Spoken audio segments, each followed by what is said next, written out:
Greetings from Freetown, Sierra Leone, all of you gathered in Bogota at the Shift the Power conference. I must start by saying how jealous I am that I could not be there with you in person.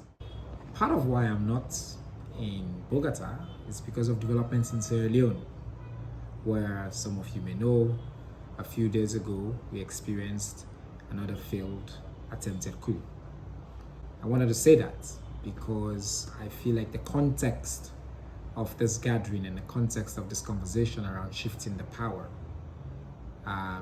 is tied to what's happening in our country. The world is literally on fire. Whether we're talking about the pressures of globalization, economic crisis that countries like ours and many others continue to struggle with and under, an international aid system that is frankly antiquated, colonized, and no longer fit for purpose, a development system that was set up with the assumptions of the past century that no longer apply. This is also happening at the same time when thousands are gathered in Dubai for the climate conference, COP, and highlighting the urgency of not just the imperative to respond to the climate crisis, but the injustice of it. Today I serve in government, but I still think I'm an activist on loan in government, and I'm trying to bring my activist passions within the government and in the work that I do. But why is the Shift the Power conversation so important to me? Sierra Leone, a UN climate report claimed that we're one of the 3 worst affected countries by the climate crisis.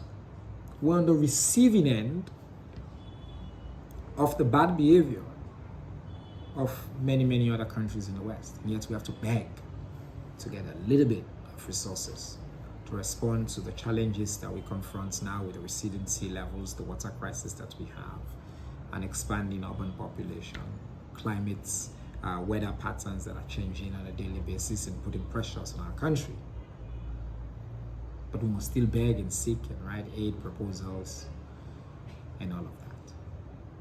So the urgency of the Shift the Power conversation is that there's growing awareness among the generation of young people that the world is not right. It's not right that Africa, with about 20% of the world's population, one of the youngest populations in the world, does not even have a seat at the UN Security Council and in many of the major places where decisions are being made. That when the United Kingdom that I just mentioned is responsible for half of the things that I just talked about our country experienced and has experienced over the years, gives us money, it's framed as aid for which we have to behave properly, act well, speak well, write reports that are well for us to even receive. That when organizations in the West give us money, we have to write reports that are complex in languages that do not really fit our purpose and to fit parameters that frankly have been defined in ways that make it difficult, not easy. Not just for us to get the money, but for us to do the work. But the good news is with all of you in that room, there's a growing consensus that is a tension that must be confronted. My goal here is, how do we redefine the narrative of my country? How do I go after? I have said to people that I'm going after the Holy Grail, even our name. Let's have a conversation about that. Let's have a conversation about our history, about slavery, about colonialism, about what created the conditions for us to be so poor while we continue to receive these peanuts from folks who continue to dominate us without even acknowledging ever the pain of the wrongs that they have done to us.